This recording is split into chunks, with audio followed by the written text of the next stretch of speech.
completing his competent communicator speech, is giving his next speech as part of his storytelling manual. Steve's been a cinema-phile. Don't know if I said that right. Cinema-phile. I'll try it. For many years, and is happy to share one of his favorite stories from the history of cinema. The title of his presentation is Storytelling, Bringing History to Life. Please welcome Steve Brown.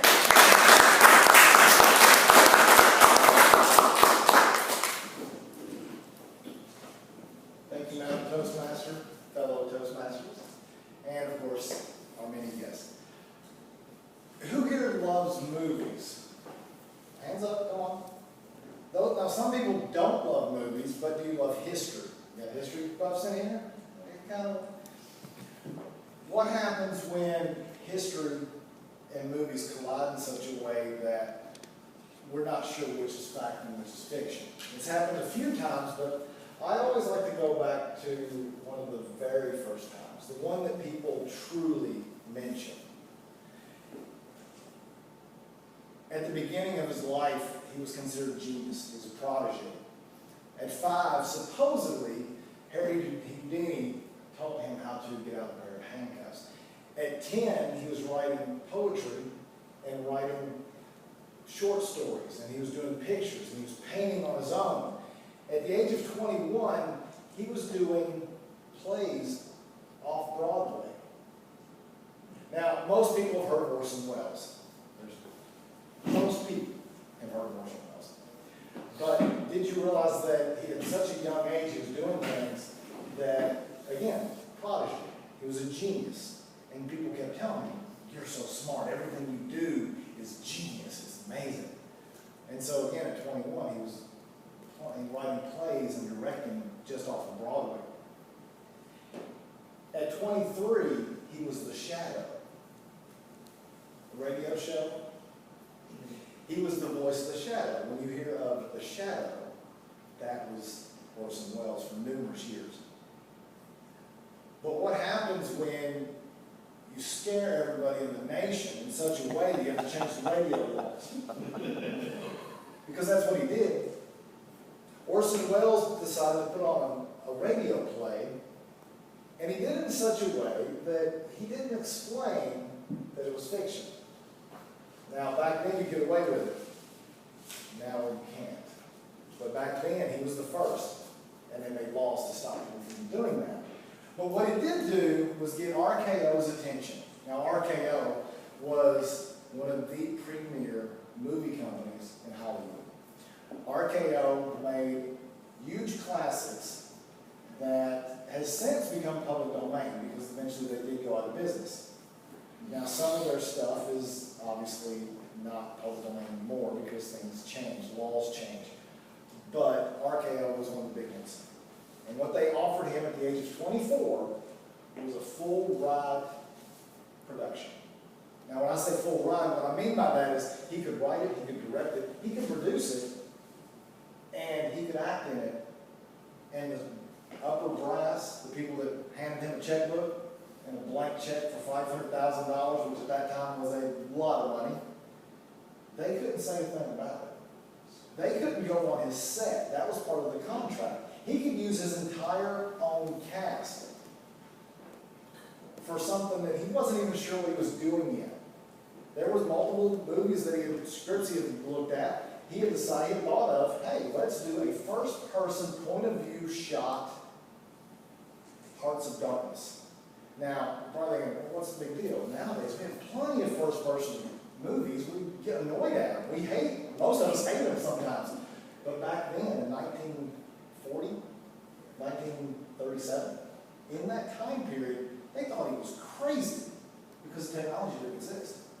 They couldn't do it. That's the reason they didn't do it. They couldn't do it. The technology wasn't there.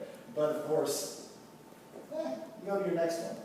So what he does is he takes his entire production studio out of New York, his entire play, set, and cast, and they decide that they're going to come up with an original. And so him and Herman Mankiewicz decide that The way to get people's attention, the way to really draw attention in the movie industry, we should do a movie about the guy on the hill. Now, the guy on the hill, back then, most people aren't sure, or most people nowadays don't remember, but that was William Randolph Hearst. William Randolph Hearst was the most powerful man in media. You could compare him to Rupert Murdoch in a way, but even he pales to what William Randolph Hearst could do. He had a house called Sam Singleton, and the ranch he lived on was half the size of Rhode Island. And he and his mistress were the toast of Hollywood. He would have huge banquets and huge parties that would have all the higher-ups from Hollywood. Chaplin, Douglas Fairbanks, every leading lady that thought for a second she could be a leading lady, she was going to be there. Because if you were on the good side, you had his press. And if you had his press, you did anything you wanted to. Well, Mankiewicz was known for going to those parties all the time. And unfortunately for him and his family, he was a bit of a drunk and he had issues. But he loved those parties. And him and Orson Welles needed a script. They needed a story. What could they tell that would get people's attention? What could they do to really shape the foundation of Hollywood?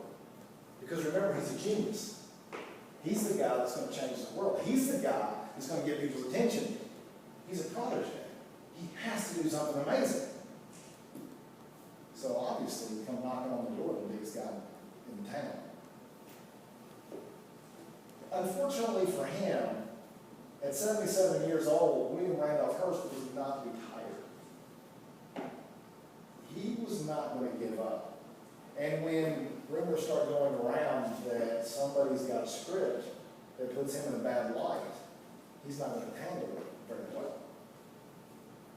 And if it was just him, he probably would have been a little bit okay.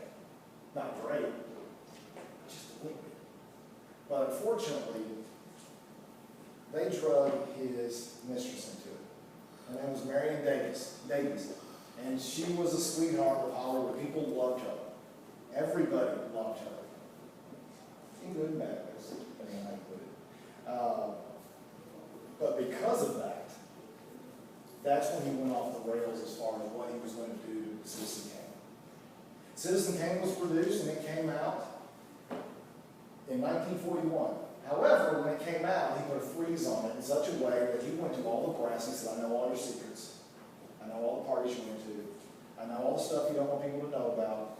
And I know how I'm going to stop you. You will sell me those tomatoes. You will sell me that film. And I'm going to destroy it. Nobody's ever going to see it. So obviously, Orson Welles isn't going to sit by that. So what he does is he sets a private screening for all the big top brass. Not just RKO brass either. He brings in people from other studios.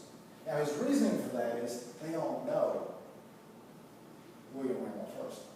They're all scared of him in some way, but he has to show them this is greatness that we have. We've changed the industry. We have to release this movie. And he gives a huge, passionate plea. And of course he quotes the Bill of Rights, and nobody wants to deal with that because, you know, that's the rights. And in that time period, when you're watching Europe be destroyed by a fascist dictatorship, you don't want America to fall under a bunch of persons saying, you can't do this because of